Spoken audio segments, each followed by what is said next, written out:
Bueno, hemos tenido pues un objetivo muy importante en Colmundo Radio. Recordarles que las noticias de Colmundo están ahí en www.colmundoradio.com.co, nuestras redes sociales. Esta entrevista que vamos a estar teniendo en un momento con uno de los precandidatos a la presidencia 2026, ustedes la van a encontrar en YouTube, ahí lista para que ustedes la compartan. En este momento pues estamos a través de todas nuestras redes sociales, a través de nuestro sistema a nivel nacional. 1040 AM aquí en Bogotá, un saludo también en Medellín que nos están amplificando, Cartagena también, Bucaramanga debe estar ahí muy conectado, un saludo muy especial, 11:27 y siguiendo en este orden, compañeros oyentes, de hablar con los precandidatos muy amablemente para conocer de sus propuestas, para conocer un poco también de su experiencia, de su recorrido, nos atiende el doctor Wilson Ruiz Orejuela, él está aquí con nosotros, fue ministro de Justicia y del Derecho de Colombia a partir del 5 de octubre de 2020 y hasta el 7 de agosto de 2022. Él me dirá si estoy bien o estoy mal o fue un poquito antes, si la liquidación salió justa en esas fechas o no salió. Doctor, bienvenido a Colmundo Radio, gracias por atendernos. Humberto está perfectamente ubicado. Salud muy especial a toda la mesa, aquí veo a Juan Camilo, a Paola y a Dayinet, y por supuesto salud especial a los millones de oyentes de Colmundo Radio hasta ahora que se conectan. Bueno, Humberto, como todo el país nos recuerda, yo fui designado como gerente a nivel país de la autonomía fiscal para las regiones. ¿Y esto qué significa? La idea era modificar el artículo 298 de la Constitución Política, en el cual el impuesto a la renta y al patrimonio, que todos declaramos generalmente, en lugar de que lo administrara la nación, lo administraran los departamentos. Una idea muy loable, por eso me le animé. Eso lo que pretendía era impactar rubros como la salud, la educación y sobre todo la seguridad. Pero infortunadamente, después de que recogimos más de 4 millones de firmas, la semana pasada nos dieron esa sorpresa e infortunadamente lo archivaron. Muy delicado, porque es como atentar contra el Estado social de derecho, el constituyente primario que es el pueblo. Entonces, desde ese esquema, muchísima gente, a raíz del recorrido que hice como gerente en todo el país, mucha gente me pidió que presentara mi nombre por la hoja de vida, por toda la trayectoria que tengo yo. Claro que tengo debilidades, antes de que me lo vas a preguntar, y es que yo nunca he salido electo popularmente. Bueno, lo único que salí electo fue una vez cuando fui representante de la Universidad Libre, que de ahí me eligieron mis compañeros en el año 91, Ok. hace mucho tiempo. Pero de resto no. Entonces hemos conformado un grupo de 10 personas, compuesta por Juan Manuel Galán, por Enrique Peñalosa. Está también esta doctora exgobernadora del Atlántico, Elsa Noguera. Sí, señor. Está David Luna. Está Mauricio Cárdenas. Por ahí también vi al exgobernador de Sucre, a Olimpo. Olimpo, sí, señor, aquí estuvieron acompañándonos Ajá. junto con Juan Carlos Zuluaga. Sí, y está también el alcalde de Bucaramanga, no el que salió ahora, sino el anterior, Sí, que le crearon la nulidad del cargo ahí por un tema de inhabilidad. Entonces ahí la idea que se tiene es, ahora a final de este mes, empezar a definir el tema de las encuestas. Y la idea es empezar la primera encuesta, sacarían 5, quedamos 5 en la final, y luego de ahí saldría el candidato oficial de esos grupos de independientes, digámoslo así. Entonces yo siempre he dicho, hombre, a pesar de que hay muchos precandidatos, entiendo yo que se sumó Efraín Cepeda, se sumó sí. también Diego Santos, creo que ya son 83 si mal no estoy. Sí, está también Klopatovs, que aquí vino a conversar. Él tiene También sí. alma, también es independiente de alguna manera. Pero yo creo, Humberto, que todo es bienvenido, ¿no? Yo siempre digo que eso es lo hermoso de la democracia. Han visto un gobierno de estos un desgobierno de estos tan tenaz que mucha gente anima a presentar su nombre. Yo siempre lo he dicho, yo estoy más allá del bien que del mal. Yo creo que lo importante es buscar la unidad del país, buscar realmente quién es que nos va a representar y ante todo que respeten al Estado social de derecho, que respeten, digamos, la democracia como tiene que ser con lo que uno lucha. La semana pasada que me entrevisté con varios medios, me decían, pero es que usted nunca ha salido electo, que te hace un momento. Y yo le dije, no, es que yo no vengo de ninguna tarima, ni no vengo de esos aplausos de que te aplaude una tarima, pero yo le muestro al país los resultados. Acuerden cuando yo fui ministro de Justicia que extradité 423, entre ellos a Otoniel, a la hermana de él, 16 del Clan Úsuga, pues 4 primero en toda la historia del ELN. Entonces hemos combatido la delincuencia, el hacinamiento carcelario, lo bajamos como nunca antes se había visto, del 56.5 al 16.5. Pusimos en marcha la justicia digital, que ya está en la tercera fase, con los $500 millones que nos prestó el BID. Sacamos adelante la oralidad de la justicia en Colombia. Sacamos todo lo del cannabis ayer del ministerio, con resultados, siempre con resultados. Entonces yo creo que lo que el país necesita es una persona, digamos, que le dé resultados, mano, que estén politiqueando, dándole mentira al pueblo colombiano. Es un plan que estamos diseñando. Doctor Ruiz, un hombre de leyes, ¿usted cómo cataloga justamente la jurisdicción agraria y la implementación en este gobierno? Bien, Juan Camilo, cuando yo estuve en el Ministerio de Justicia, intentaron también sacar la famosa reforma agraria, pero en ese momento yo consideré que era atentar contra la propiedad privada. De lo poco que me acuerdo, sobre una le dimos se acabó de una, no tuvo ni siquiera un buen futuro dentro del Congreso de la República, y ahí tuve muchas diferencias con muchos congresistas, porque para mí el hecho de que tú dejes de ir un tiempo, por ejemplo, a tu finca, no le da ningún derecho a que otra persona, por ejemplo, con todo respeto, el agregado o el finquero, como quieras llamarse, el que te cuida tu finca, luego pretenda quedarse con ella. Entonces yo creo que yo soy un defensor a ultranza de la propiedad privada. Yo cuando estuve de magistrado y presidente de las Cortes, acuérdense ustedes también, yo siempre dije frente a los indígenas, para mí la parte raizal yo la respeto, la cosmovisión, pero yo fui un abanderado del tema, por ejemplo, cuando violaban niños y niñas, yo decía, esos indígenas no pueden alegarme jurisdicción indígena, tenemos que mandarlos para la justicia ordinaria.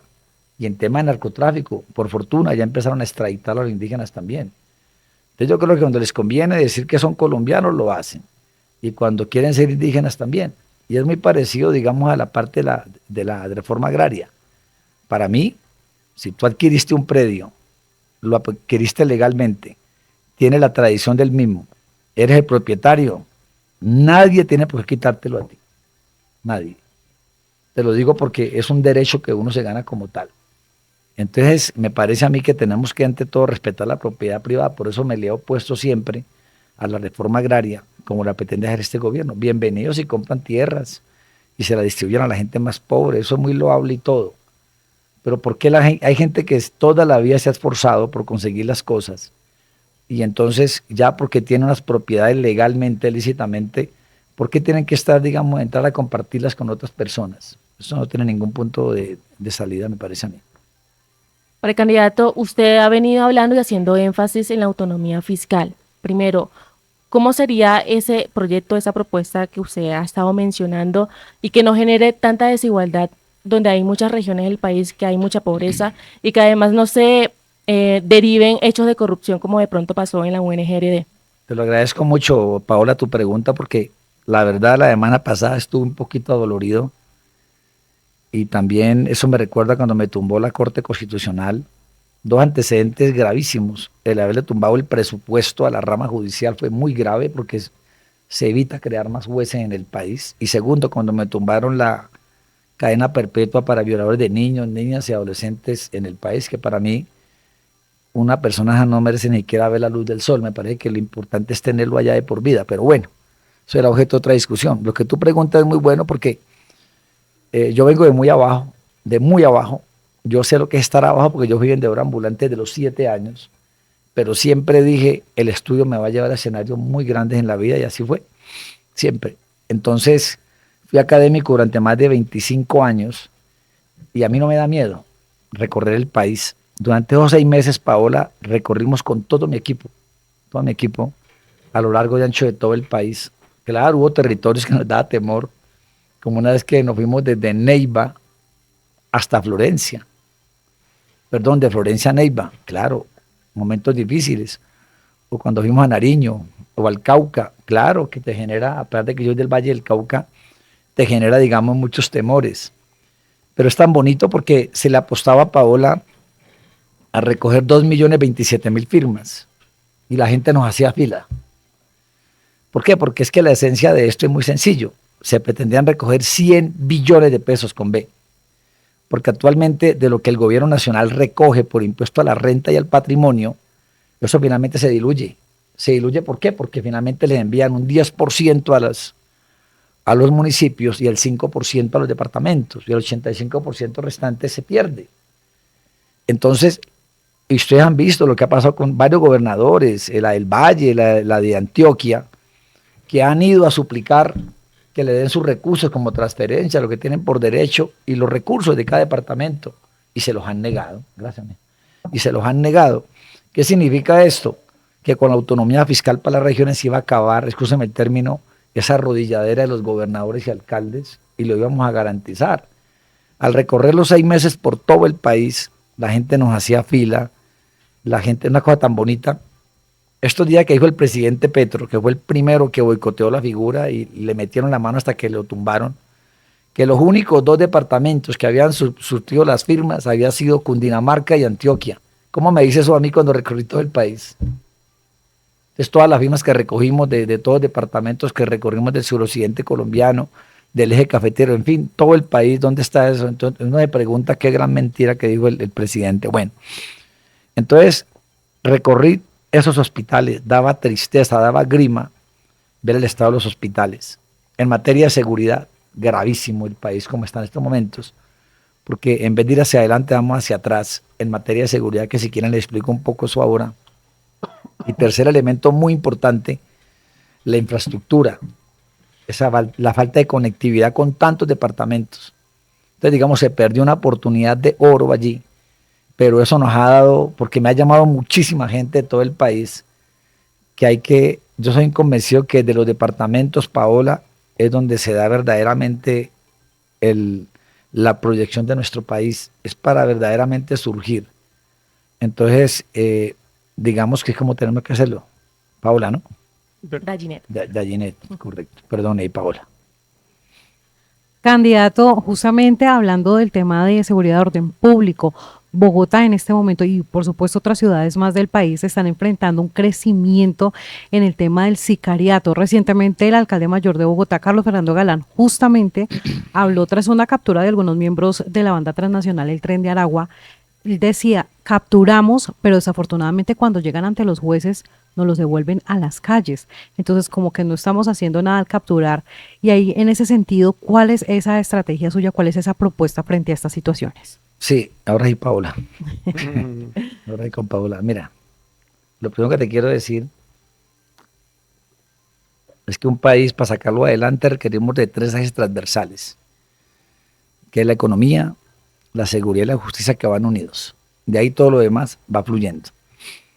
¿Qué se pretendería una vez logremos este triunfo el 7 de agosto? Inmediatamente empezamos a tramitar para que la fuerza pública tenga el doble del presupuesto, sería lo ideal. Segundo, han sacado más de 30.000 miembros de nuestra fuerza pública hasta la hora que no han reintegrado otras personas allí. Coge la policía nomás, le han quitado más del 30% del presupuesto. Por eso ustedes ven que cada día aumenta más el número de personas en Colombia. Es completamente normal. Recordemos que a mayor número de personas, mayores necesidades hay. Entonces, si nosotros aumentamos el pie de fuerza pública, desde luego esto empieza a cambiar. A mí me gustaba mucho lo que hacía un expresidente nuestro como Uribe, de crear los batallones de alta montaña. Eso lograba neutralizar muchos departamentos del país y también las caravanas para empezar a recuperar la credibilidad. Entonces, digamos, esa es la estrategia número 1. Lo segundo, yo siempre digo, uno no puede echarle toda la culpa a los comandantes de la policía o del ejército en cada departamento. Yo siempre hablo de 4 allí, que es jueces o fiscales, la comunidad y por supuesto nuestra fuerza pública allí, que es ejército y policía, y el alcalde o gobernador que hay allí. Entonces, con esos 4, digamos, empieza a articularse todo. La fuerza pública hay que enseñarle, Paola, de que aprendan a judicializar a las personas. Eso es un motivo que tú acabas de decir, que los dejan libres. Hay que judicializar muy bien a la persona para evitar que estos individuos recuperen la libertad. Nada nos ganamos con que haya una buena fuerza pública en mayoría, que coloquemos en Colombia todas las cámaras de disuasión, persuasión, pura inteligencia, lo que tú quieras llamarle. Da tristeza decirlo, pero necesitamos más cárceles. En nuestro caso, te lo decía hace un momento, bajamos el hacinamiento carcelario, Sacamos más de 40.000 internos en todo el país. Hace más de 5 décadas que se presentaba eso. ¿Cómo lo hicimos? Aplicando el decreto del COVID. ¿Cómo lo hicimos? Aplicando subrogados penales. ¿Cómo lo hicimos? Sacando a los ancianos y ancianas que no representan un peligro para la sociedad, gente enferma, pero no como este gobierno que quiere sacar 20, 30.000 delincuentes para generar más impacto en el país. Entregamos 5.000 cupos carcelarios y dejamos 3 centros de reclusión en construcción, que es Sabanas de San Ángel en el Magdalena, Pílamos allí en Risaralda, y la más importante para mí, la más importante, la de Riohacha. Pues este gobierno dijo que no iban a crear un solo cupo carcelario, cuando nosotros cada día vemos más bandas transnacionales como el Tren de Aragua o el Cauca, por Dios, estamos invadidos de bandas transnacionales de diferentes países, para no mencionarlo y meterse uno en problema que hay necesariamente. Está invadido eso, ¿por qué? Porque donde hay coca es el mal maldito que tenemos, y en el cual es donde todo el mundo conjugan ese tipo de cosas. Entonces, insistir nuevamente, Paola, para que el Congreso nos apruebe otra vez una reforma a la justicia como nosotros lo logramos pasar después de 25 años, 18 intentos. ¿Para qué? Para que le suban el presupuesto a la rama judicial también y poder crear más jueces. Imagínense que apenas tenemos 30.000 en total de la rama judicial, 5.000 y tantos jueces y magistrados y 25.000 empleados para todo el país. Eso es algo muy irrisorio, es algo muy mínimo frente a la necesidad de justicia que todo el país requiere. Repito, yo acato lo que dice la Corte y la tumbó, pero hay que insistir nuevamente para crear la figura de más jueces itinerantes, es decir, un juez que esté, por ejemplo, en Bogotá, se pueda trasladar, por ejemplo, hasta Soacha, La Punta, o dice más allá, Ricaurte, qué sé yo, varios municipios del Tolima, de Cundinamarca, y regresar acá nuevamente. Hay que hacerlo necesariamente.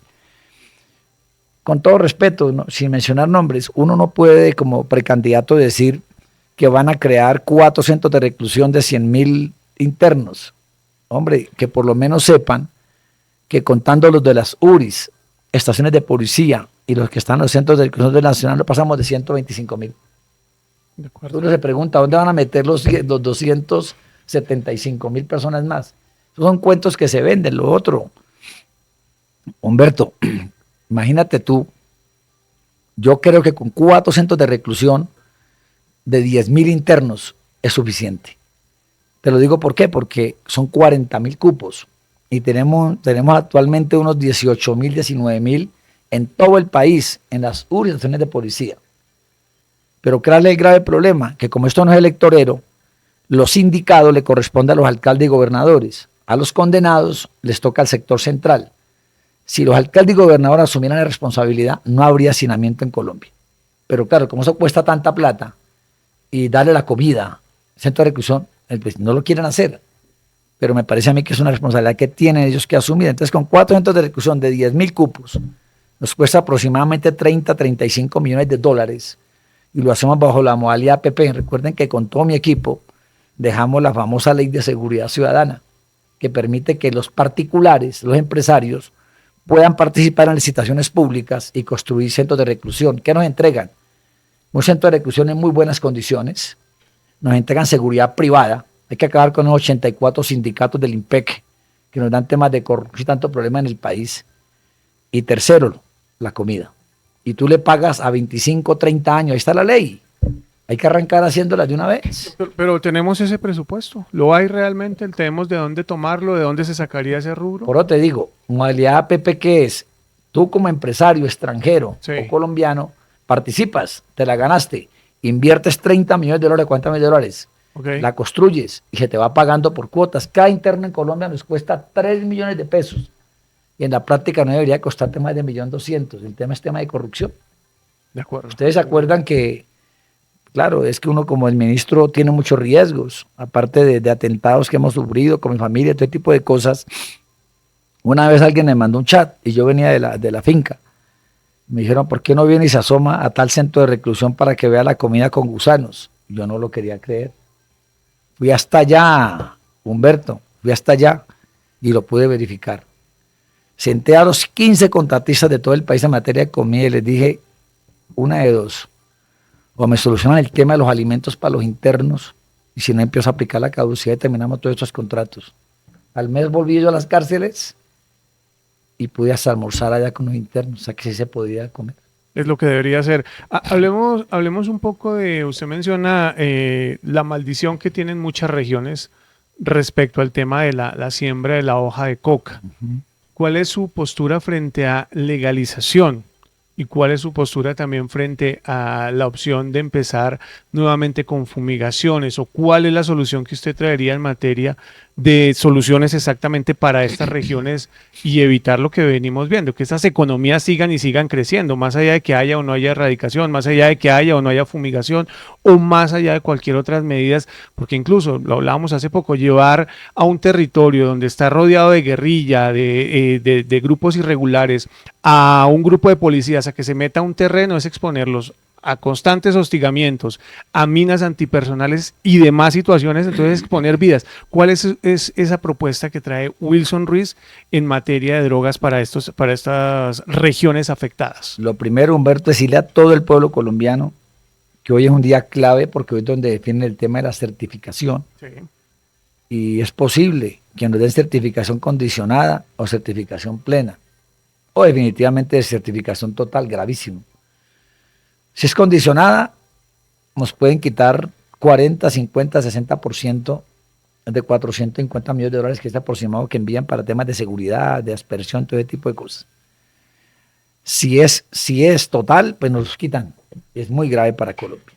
Y si es plena, que ojalá sea así, me encantaría mucho que una certificación plena. ¿Por qué? Porque uno no piensa, como se dice, con el estómago ni de una forma visceral. Todos somos colombianos, porque el país no se trata de extremos ni nada, simplemente sacar el país adelante todo, de modo que ojalá, porque imagínate, ¿tú crees que nos van a prestar más plata para la justicia, por ejemplo, para otros menesteres como lo hizo el BID con nosotros? 500 millones de dólares. O nos va a prestar plata el Banco Mundial. O sea, y también el grave problema, las exportaciones, las importaciones, el nivel del turismo se afecta, automáticamente se contagia a Europa para que también nos aprieten en materia de sustancia o de drogas. Segundo punto a tener en cuenta, como es magistrado y es presidente de la Judicatura, te quiero decir que hay cosas que uno no acata. Yo fui formado con la Constitución del 86 y del 91, pero hay cosas que uno no comparte, perdón, pero hay que acatarlas. Y para mí la Corte Constitucional es el órgano en materia de justicia rector, hay que seguirlo y lo que ellos dicen, eso hay que acatarlo. ¿Por qué te lo digo? Porque hay una sentencia de la Corte Constitucional que es la que condiciona lo que es la aspersión aérea. Entonces ahí tenemos que trabajar con el ANLA y hacer una especie, digamos, de sistema, no está bien dicho, lobby judicial o lobby político para que la Corte flexibilice. Porque tú puedes actualmente aplicar aspersión aérea, pero direccionada, que se llama bien ubicada, que le llaman. También puede hacer la erradicación manual, pues un grave riesgo para los policías y todo, pero la Corte debe entender constitucional de que estos momenticos, si Colombia vuelve a ser un país paria como en el año 94, es muy grave para los colombianos, muy graves para todos, porque nos van a tratar como un país de narcotraficantes. Es un país que en estos momentos tiene más de 253.000 de siembra de coca en estos momentos en todo el territorio nacional. Se han acrecentado. Esta cifra es del 2023. ¿Qué cree que al 2024 y a la fecha? Yo creo que puede estar llegando a los 280, 290.000 hectáreas. Para mí hay que volver con la aspersión aérea. Hay que hacerlo con la ayuda, repito, de la Corte Constitucional. Y hoy en día, en materia de glifosato, en todo tipo de cosas, ha avanzado muchísimo la ciencia. Pero lo importante es trabajarlo. Actualmente se trabaja con se llama decisión previa. Ejemplo, territorio de las negritudes o de los afros, territorio de los indígenas. Tú no puedes pasar con la aspersión, sino pedirles como una especie de consentimiento. Consulta previa. Consulta previa se llama, correcto. Entonces digamos que hay que empezar a trabajarlo. Hace unos pocos días en este recorrido nacional que llevo, estuve por Jamundí, me da tristeza, a 10 minutos de Cali. Tú avanzas un pedacito más allá de la cabecera municipal, está invadido de hojas de coca. Y sigue hacia el Cauca. Ayer hubo una escalada terrorista, eso está plagado de hoja de coca. Entonces digamos que hay que aplicar, digamos, la aspersión aérea en Colombia, y yo le apostaría a eso. Por fortuna, mucha gente me pregunta, ¿y usted cómo logró tantas extradiciones de narcotraficantes? Pues porque vengo de una corte. Y yo siempre digo, la concertación, el diálogo es lo que nos lleva, digamos, al éxito y por eso hubo buen éxito con eso. De acuerdo.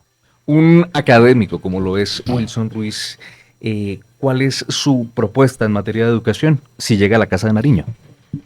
Esa pregunta me gusta mucho, Juan Camilo, porque he sido un buen estudiante, modestia aparte. A mí me aguaron los ojos cuando yo estudiaba de noche y éramos 3 en Cali, cuando me sacaron como el mejor bachiller de los 3. Siempre, y más de 25 años en la academia. También hice mis estudios de doctorado en España, tengo doctorado cum laude también. Y aquí no se pretende que tú saques más y más doctores en el país. No, esa no es la idea. Se pueden sacar miles y miles de doctores siempre y cuando tengamos dónde ubicarlos. Eso es lo más importante para tener en cuenta. ¿Por qué te lo digo? Porque Ecuador pasó una experiencia amarga. Sacaron creo que 5.000, 6.000 doctores y nunca regresaron al país, lo que llaman cerebros que fugados. Entonces lo importante es lo primero, en materia de educación, cuánto me encantaría, lo que te dije hace un momento, coger y construir más escuelas, más colegios, porque hablar menos de cárceles es muy bueno. Si la gente tiene oportunidades educativas, laborales, yo tuve poca oportunidad y las aproveché, pero es que el gran problema es el tema de la corrupción. Entonces, si creamos más escuelas, más colegios, por supuesto que vamos a animar más a los jóvenes. Increíble que de 10 jóvenes que hay en Barranquilla, por ejemplo, se me ocurre esa ciudad, apenas 4 estén estudiando. ¿Y el resto qué hacemos con ellos? Son una bomba de tiempo. ¿Por qué? Porque ni trabajan, ni estudian, ni hacen nada. Es lo que llaman, creo que los ninis, algo así. Sí. Es muy grave, digamos, para el país. Entonces tenemos que empezar a animarlos. Me encantaría mucho poder crear eso que te acabo de explicar. Y lo otro, hacer una revisión minuciosa a toda la parte, digamos, de los profesores que hay en Colombia. Porque tampoco pueden tener absolutamente tantas garantías por encima de tanta gente que quiere ingresar. Bienvenidos sean, darle una dignidad en cuanto a su salario, sí, pero tenemos que empezar a producir. Para mí, crear universidades en la parte rural, para mí sería buenísimo, porque si tú evitas que la gente venga tanto a las ciudades y evitar tanto riesgo, porque eso finalmente es un caldo de cultivo que también genera inseguridad. Crear sedes a nivel rural sería también muy bueno para eso. El problema en Colombia, educación, en materia de internos que hablamos ahora, el problema son los sindicatos. Hay que pensar diferente y que si los sindicatos van a estar allí, que piensen en salvar la educación, más no en acabar con la educación. Gallinet. Precandidato, también quisiera saber cuál es su postura sobre los diálogos de paz que ha tenido el gobierno con los grupos armados, además que no estamos muy alejados porque son ellos los que se han encargado de reclutar a menores, a estudiantes en estas zonas rurales que no ven oportunidades y se dejan llevar por esas falsas promesas por parte de ellos. ¿Cuál es su postura frente a estos acuerdos? ¿Usted continuaría con esa línea o definitivamente no trataría de esa forma con ellos? Dayene, mira, nosotros somos 7 hermanos todavía, criados en medio de la humildad. Mi papá era cortero de caña y azúcar en el Valle del Cauca y mi mamá hogar. Pero en medio de todo nos han enseñado a ser pacíficos. Y tú puedes, cualquier estudiante, preguntar qué ha pasado por mis manos, que soy cero violencia. Soy una persona muy pacifista, pero soy una persona de carácter. Digamos, me gusta que respete mucho la ley y la Constitución. Lo primero, hablemos de la JEP. La JEP para mí es un órgano descompuesto. Es un órgano que nos cuesta más de 750.000 millones de pesos anuales. ¿Cuántos fallos han proferido? Ninguno. Ya llevan 8 años y mal no estoy. Segundo, ¿por qué tienen que tener periodos distintos a los magistrados de las Cortes? Que tengan periodos de 8 años. ¿Es que son perpetuos o son cerebros que nadie los ha visto? ¿Por qué tienen ese perfil, digamos, tan diferente a los otros magistrados? Entonces me parece a mí que hay que hacer una reflexión de eso, porque para mí, ¿qué no podríamos hacer nosotros casi con 1 billón de pesos para crear más educación, para crear más trabajo en el país? Entonces la JEP, infortunadamente, no ha servido para nada. Nunca estuve de acuerdo en que le montaran una corte paralela a la Corte Suprema de Justicia. Esa JEP puede funcionar en la misma Corte Suprema de Justicia, pero no como la crearon, que simplemente es para perseguir a la fuerza pública, que persigan a todos los delincuentes como tiene que ser. Nunca estuve de acuerdo con que metieran curul a estos guerrilleros de las FARC, que tanto han ocasionado al país. Te lo digo porque la gente aspira a que le den verdad, justicia y reparación. ¿Qué es verdad? Que le digan qué pasó con sus víctimas. Esa señora, la esposa de Tiro Fijo, ¿qué hace allá en el Congreso? Cuando es la que ha llevado decenas y decenas de niñas allá para que las violen. Y bueno, hay una cantidad de gente que hay allí. La gente se pregunta, ¿qué justicia hubo para ellos? Ni un día de cárcel. Eso es desmotivante. Uno se pregunta, ¿han dicho la verdad? No han dicho la verdad como tiene que ser. ¿Los han reparado? Gallinet, tampoco los han reparado. Entonces, ese es el grave problema que hay que hablar. ¿Por qué? Porque aquí el victimario en Colombia le dan más la razón que a las víctimas. Y en mi gobierno no va a pasar eso. Está con nosotros hoy, muy amablemente, el doctor Wilson Ruiz Orejuela, exministro de Justicia, pues nos habla sobre sus propuestas. Doctor Ruiz, nos quedamos con una pregunta muy importante sobre si continuar o no continuar con las negociaciones de paz, o bajo qué costo, o definitivamente decir no, y de qué manera empezar a enfrentarlos. Los micrófonos son suyos y hasta ahora lo escuchan a nivel nacional. Nuevamente saludo a todos los colombianos que nos escuchan a esta hora por Colmundo. Mire, Dayene, volviendo a la pregunta que me acabas de hacer, soy un hombre de paz, pero soy un hombre de carácter y de criterio. Cuando uno quiere dialogar, lo hace en corto tiempo y lleva soluciones a la mesa. Entonces, ¿qué haría yo una vez posesionado como presidente? Lo primero que hago es decirles, ¿quieren paz? Vamos a colocar un término de una vez. Pero conmigo ningún delincuente se va a subir en una tarima como pasó en Antioquia, ni van a haber pactos de la picota de nada, va a ser de frente. Hay que combatirlos y doblegarlos y ahí sí vamos a hablar de paz como tiene que ser. Cojamos cualquier grupo guerrillero, cojamos este grupo terrorista llamado ELN, se han fortalecido 7 a 8% militar e ideológicamente. ¿Por qué? Porque saben que no hay autoridad. Porque saben que este gobierno es aliado de ellos y han hecho lo que les da la gana con ellos. Entonces, tú con el departamento del Cauca, claro que no es de ahora, hombre. Yo sé que ellos llevan décadas allá, pero ahora se ha acentuado más la criminalidad, ya más la delincuencia. Entonces, lo primero que hay que hacer es, vamos a hablar de paz, hablemos y acordémoslo de una vez. De lo contrario, vamos a librar una guerra frontal contra grupos criminales de nuestro país para que vuelva la tranquilidad. Estos días escuchaba a Humberto una cosa tan bonita, una canción de una niña en México, diciéndole al señor Bukele que porque no se fijaba en México, lo habrán escuchado, si no se las mando ahora, cómo era el desespero de la comunidad internacional, que también mucha gente del Cauca está implorando de que llegue la seguridad, sacar niños, niñas de los colegios, y que no se someta a ellos, a los matan, los entierran vivos y todo. Eso me parece a mí que no puede estar pasando en el país, pero ¿por qué? Porque hay una impunidad.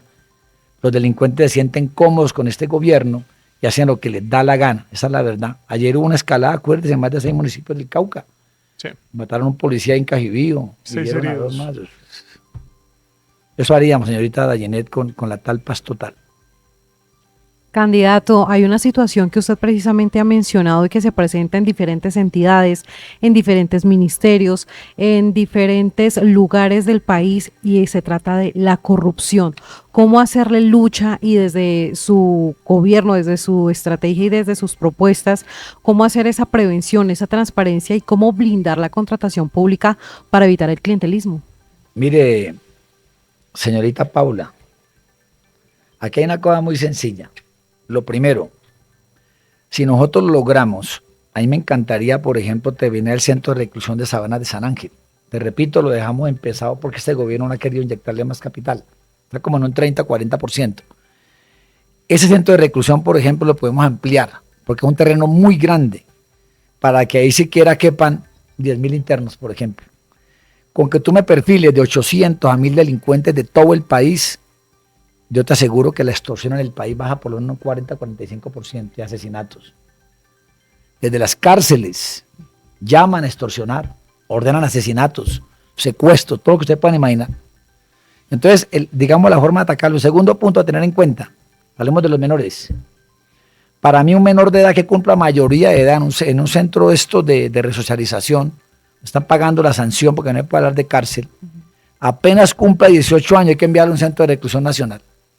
Porque ese menor de edad, una vez cumpla mayoría, y tenga 20, 21, llega un peladito de 12, 13 años, ese que tiene 20 años, 19, va a entrar ¿a qué? A perjudicarlo. Entonces hay que hacerlo de entrada.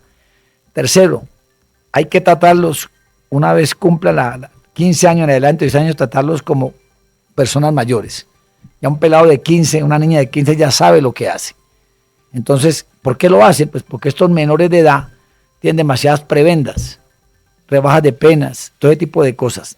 Cuarto punto a tener en cuenta, más daño le hace un político en Colombia, sin justificar el delito, ni mucho menos, que aquel joven o señora que se roba un celular o una cartera.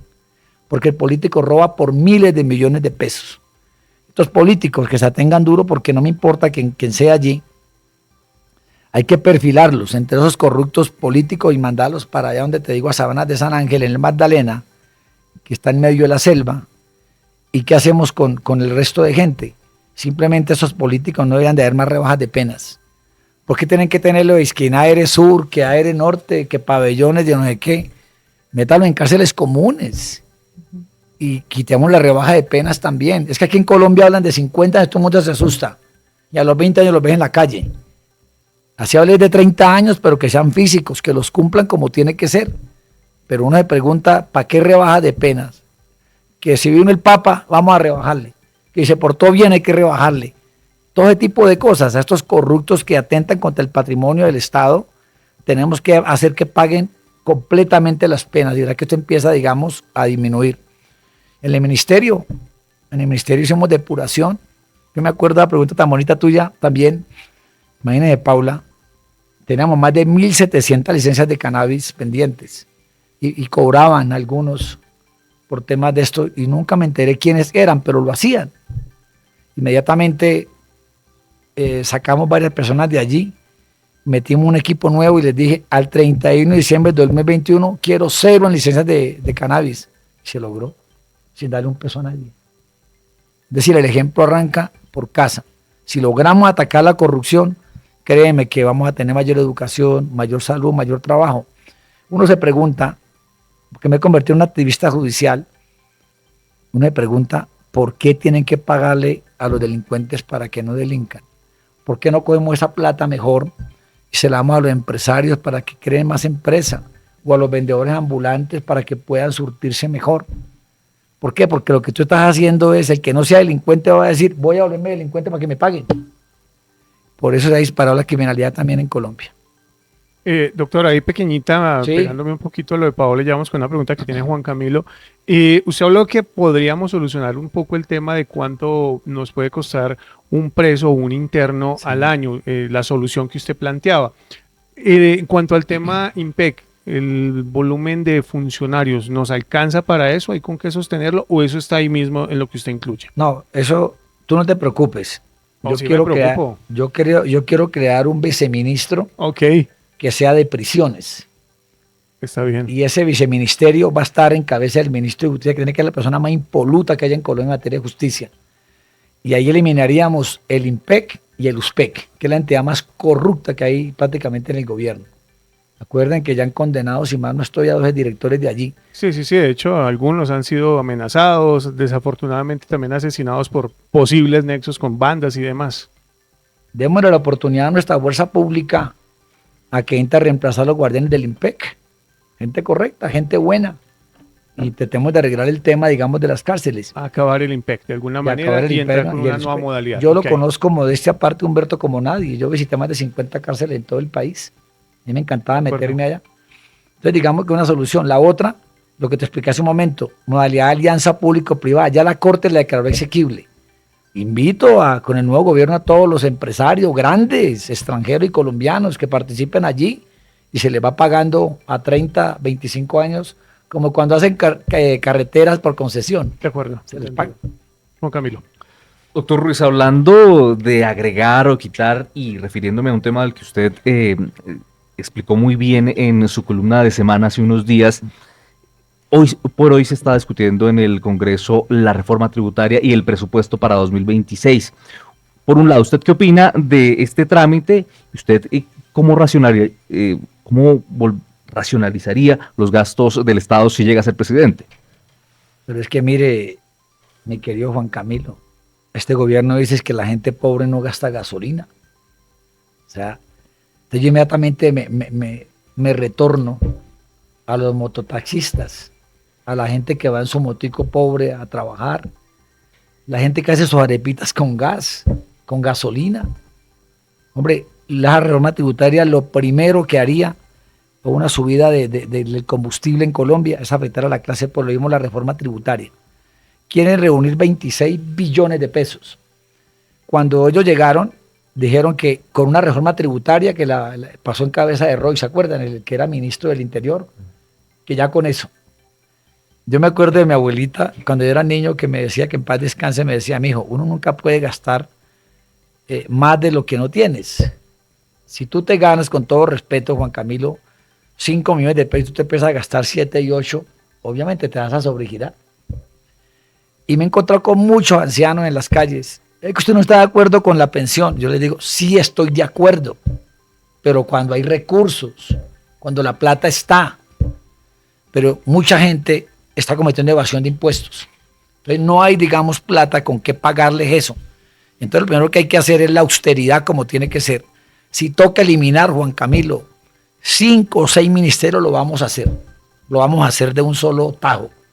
Y empezamos a fusionar para que funcione, por ejemplo, como funcionó alguna vez Interior con Justicia. Y así. Tú con el Ministerio del Deporte. Hombre, yo no digo, Dios mío, somos unos bendecidos de haber pasado al Mundial.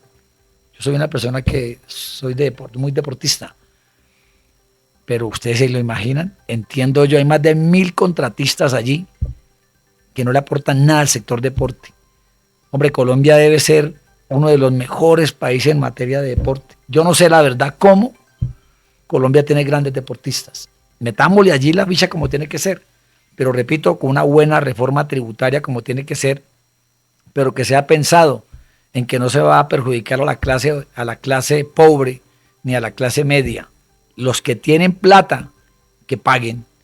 De lo contrario, un plan de austeridad, eliminando ministerios, una entidad descentralizada, si tiene que hacer, lo hacemos para que vuelva a subir nuevamente el presupuesto. En el Ministerio de Justicia va a terminar Humberto y Juan Camilo, Paula y Dayinet. Ellos me recuerdan, me iban a poner un poco a camioneta, les dije, no, a mí póngame la de mi familia y la mía y nos fuimos. Segundo, ¿usted cuántos teléfonos tiene? Gente que tenéis que 2, 3. No, el personal de ustedes le digo para que lo llamen acá y devolvimos toda esa austeridad. De acuerdo. Precandidato, usted recientemente había mencionado que le habían quitado como parte de su esquema y que eso sería por una posible retaliación por parte del gobierno. Además, si a eso le sumamos no solamente usted, hay otros funcionarios, otros políticos que han venido diciendo que el esquema de seguridad debería ser aumentado. ¿Cuál sería primero esa posición del por qué estaría recibiendo retaliaciones por parte del gobierno Petro? ¿Y de qué manera usted manejaría el tema del esquema de seguridad para los políticos, pues teniendo ahora lo que lamentablemente pasó con el senador Miguel Uribe Turbay? Lo primero, Dayinet, decirte que cuando me acuesto le doy gracias a Dios del nuevo día que está pasando y cuando me levanto en la mañana es igual. Para darle gracias a Dios por el nuevo día que empieza. Pero uno no puede, digamos, tenerle miedo a estos delincuentes, hay que seguir luchando. En mi caso particular, yo denuncié al presidente de la República ante la Corte Penal Internacional y pues así aproveché para recordar viejos tiempos, me fui hasta los Países Bajos y lo denuncié allá por crímenes de guerra y delitos de lesa humanidad. Atentaron contra la vida de un hijo mío en Cali, a mí también me hicieron un atentado en Cali, me vienen amenazando constantemente. Sin embargo, cada que uno hace oposición, es muy malo para este gobierno, por supuesto, y en vez de darnos más garantías, como pasó con el precandidato Miguel Uribe, en el cual tuvo 23 solicitudes de que le reforzaran su esquema, nunca lo hicieron y miren lo que pasó. Este gobierno es eso, ¿no? Y me están ratificando, digamos, que rebajan el esquema de seguridad, pero vamos a utilizar los mecanismos legales como tienen que ser, si no, trabajaremos así como se dice con lo que nos den. Oh. Candidato, además, en este momento hay una situación bastante tensa en cuanto a la política. Las personas, si bien están radicalizándose hacia un lado, hacia la derecha o la izquierda, o aún más allá, incluso hay quienes se abstienen y se consideran apolíticos. ¿Qué les diría usted a ellos para convencerles de que se acerquen a las urnas, de que ejerzan su derecho al voto y por supuesto que voten por sus propuestas? Miren, ahorita en marzo que se viene la elección de los congresistas y de mayo 29 creo que es la presidencial del año entrante, absolutamente nadie debería irse para ninguna finca. La gente debe estar en las ciudades o en las regiones donde estén y votar ese día masivamente. ¿Yo qué derecho tengo a reclamar si no voto, hombre? Hay que votar, mal o bien, pero hay que votar. A los apolíticos que tú les llamas, ahí me parece que aquí hay que quitarse la altivez, la vanidad, el orgullo y simplemente pensar en el país. Es decir, aquellos que tengan mayores fortalezas, hay que empezar la gente a unírseles pensando en el país. Para mí el centro no existe. Para mí o eres de izquierda o eres de derecha. Yo me identifico con una persona, digamos, de derecha, pero una persona que respeta el Estado social de derecho, que respeta la Constitución y como tal, el país no está para extremos. Eso es lo que nos jode, los extremos izquierdo, extrema derecha, no. Entonces toda esa gente tiene que empezar a unirse, repito, pensando en el país, porque este gobierno lo que quiere es dividir la gente que pensamos diferente. Eso no lo vamos a permitir. Todos tenemos que correr hacia el mismo lado. Juan Camilo. Doc, nosotros este fin de semana vimos como entidades de peso, como el Archivo General de la Nación, como parques nacionales, intentaron sumarse al mensaje justamente del presidente Petro. ¿Habría participación indebida justamente en tiempos preelectorales, instrumentalizando entidades técnicas en torno a un mensaje político? ¿Usted qué considera? Es que mire, Juan Camilo, quien está ahí al frente de ustedes, yo denuncié a Armando Benedetti por tráfico de influencias. El fin de semana pasado lo ratificaron. Este señor que, Mr. Taxis, Luis El Carlos exministro de Reyes. Interior. El exministro de Comercio. de Comercio, Luis Carlos Reyes. Carlos Reyes, Carlos Reyes. lo ratificó. Hombre, yo no me meto en la autonomía judicial, pero le pido para la Corte Suprema, están en mora de tomar decisiones. Cuando los pastorcitos sabe que no sé qué congregaciones que pertenece, no sé, la verdad. Yo lo demandó penalmente, además. Lo denuncié y lo dije a los medios en semana, en vivo. Dije, es entre 30 y 40 días, está suspendido o destituido. Y así fue. Efectivo. Así fue positivo como se solicitó. Al presidente, cuando eran las cartas de Álvaro Leiva, yo lo denuncié. Yo lo denuncié disciplinariamente. Hombre, la gente que me está escuchando y que consume alucinógenos, no es mi idea ni meterme en su vida privada de nadie. Pero aquí lo que se trata es del presidente de la República y que en mi concepto no es acto mental ni psicológicamente para llevar las riendas de nuestro país. Y la misma ley lo contempla y así lo denuncié. Yo me puse contento cuando abrieron el proceso formal y eso nunca trascendió. Luego lo denuncié penalmente, Juan Camilo, porque nos perdió unos días en París y alteraron el decreto ese de la comisión. Yo que estaba en comisión como el magistrado de corte, el ministro, la agenda de un funcionario público hay que hacerla milimétricamente y con mucho cuidado porque es el dinero de los colombianos. Entonces yo te hago una reflexión de vida. Todo lo que tú mencionas es cierto. Eso es tráfico de influencias, eso es intervención en política. ¿Dónde están los organismos de control, hombre? Que intervengan. No esperen siempre que se denuncie, que lo hagan de oficio y que lo suspendan. Cuando uno aspira a un cargo, yo le agradezco mucho al que me ternó. Sí, claro que sí, yo lo puedo hacer, Humberto, pero jamás vendería mis principios ni valores. Jamás. Yo no podría mirar a mis hijos a los ojos y decirles eso. Yo creo que primero está el país y la dignidad de uno como colombiano. Pues doctor, son muchos más los temas que se nos quedan por fuera, que quisiéramos seguir ampliando, conversando. Recordémosle una vez más a nuestros oyentes ya para finalizar, en algún momento nos gustaría que viniera para que pudiéramos hablar un poco de salud, que es muy importante el tema de salud, de trabajo, de pensiones.